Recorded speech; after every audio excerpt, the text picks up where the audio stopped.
There will be races where a few drivers just outperform the others, proving to the underdogs we never expected them to be. But that is just the case of a few which happen to pop up due to some positive events in the pits. Well, that is not something we'll be covering in this video today. This one is all about consistency. Let's dig deeper now. Driving an F1 car comes with long hours of training, a lot of physical and mental consistency, and an extreme amount of money, of course. Money, however, is not something that is constant. It may be dependent on the skill the driver has. If he is extremely skillful with what he does, you never know. He may just not have to pay anything up. Hit the like button, subscribe to this channel, and also let us know in the comments section about the kind of video you would like to see on this channel in the future. Let's dig deeper into it.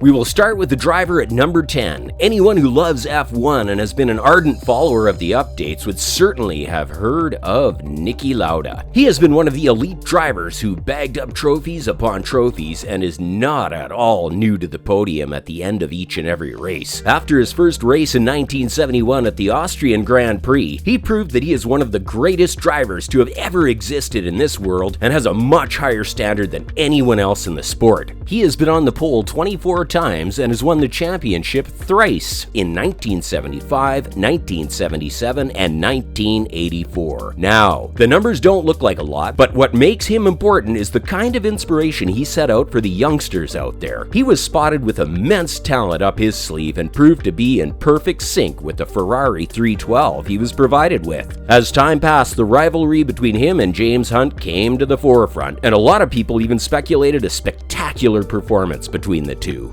So at number 9, we have Jim Clark, a name that many of the new F1 followers may not be aware of, but a name that the commentators have been taking up quite a number of times for his extraordinary performance. Scott Jim has been one of the greatest drivers of all time. Ever since he started racing in 1960, he has been proving his potential in multiple ways at multiple times. In 1963, he was able to win 7 out of the 10 races. He was also able to bag the Drivers' Championship that year. That was not the end of it. This record was not beaten until Alain Prost, who was then able to bag 7 victories as well in 1984. This run was close to what we saw with Jim Clark. Later in 1965, he was able to win all the races except the one which took place in Monaco. The Monaco Grand Prix proved to be one of the toughest tracks for him, as it has been for years for all drivers across the globe. The best part about Jim Clark is that it is not only the F1 career that has impressed his fans, he has also been a very good racer in other sports events such as the Indy 500, where he bagged 3rd place at the Le Mans, and then took part in NASCAR. Unfortunately, we saw his career coming to an unforeseen dead end when he crashed in F2 in Germany in 1968.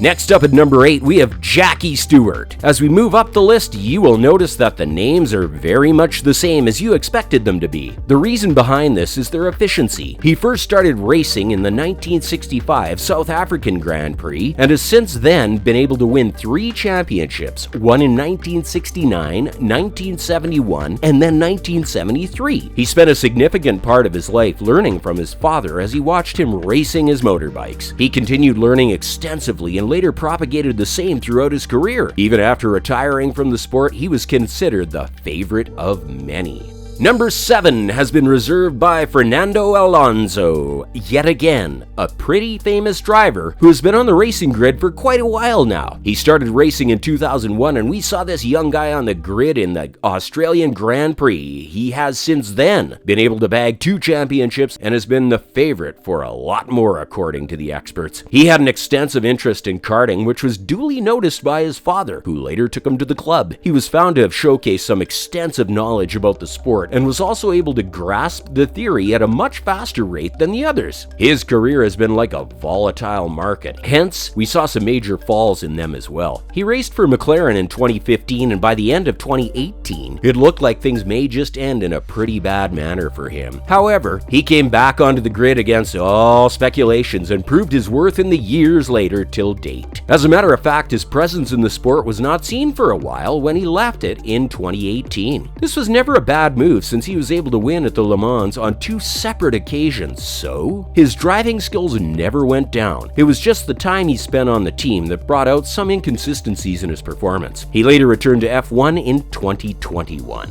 On number 6, we have the legendary Nigel Mansell. He has been racing since 1980 at the Austrian Grand Prix. He won 1 championship with a total of 31 victories altogether. He has been one of the most consistent drivers in the world of F1. He started his career in F1 with Lotus. One of the most tragic moments that relate to him is when he faced some issues with his gearbox, as a result of which he had to end his race just a few corners before crossing the line to win the race. He lost the title in 1986 in a pretty dramatic manner. This loss was not at all expected, and the fans were extremely disappointed in what had come out of the race. Number 5 goes to Alain Prost. His first race was in 1980 at the Argentine Grand Prix. He has won a total of 4 championships. His career is a role model for a lot of drivers, and his success is still remembered to be one of the greatest to have ever existed. At number 4, we have Ayrton Senna. He is a pretty renowned name with a lot of titles up his sleeves. He started off his racing career in 1984 at the Brazilian Grand Prix. He was able to win 3 championships in 1988, 1990, and 1991. He was also able to win the F3 championship in 1984. A lot of his success was with McLaren, though. He was also a good driver when he was with Honda. He worked along with his teammate Alain Prost, which was pretty efficient. The team was able to dominate the entire 1988 season.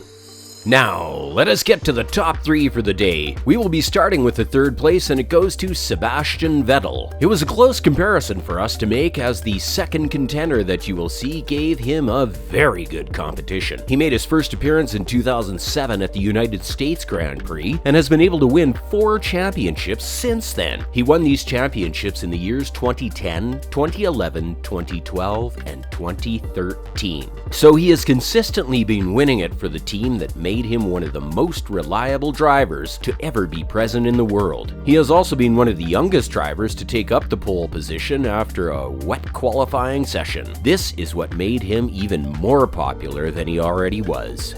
At number 2 now, we have none other than the legendary Michael Schumacher. He has been in the sport since 1991. He has been able to win a whopping 7 championships, starting from 1994, 1995, 2000, 2001, 2002, 2003, and 2004. Yes, he has been an idol of consistency and has been able to give the world of F1 some insane content to have fun watching. The life-changing moment for him started up when he was given a chance by Eddie Jordan. This happened in 1991 at the Belgian Grand Prix. This was also where his true talents came out, and he was able to impress everyone who saw him with all that he had to offer. On top comes Lewis Hamilton, whom we met for the first time at the 2007 Australian Grand Prix. His entrance into the sport has been extraordinary. He has 99 wins and 7 championships in 2008, 2014, 2015, 2017, 2018, 2019, 2020. Beat that! He has been the driver dominating this sport and proving to be one of the best in what he does. Hamilton is also one of the richest drivers, which was quite obvious given the kind of skill he has been showing. So, these are the top 10 drivers in F1. If you liked this video, hit the like button and subscribe to this channel. Let us know of your comments as well.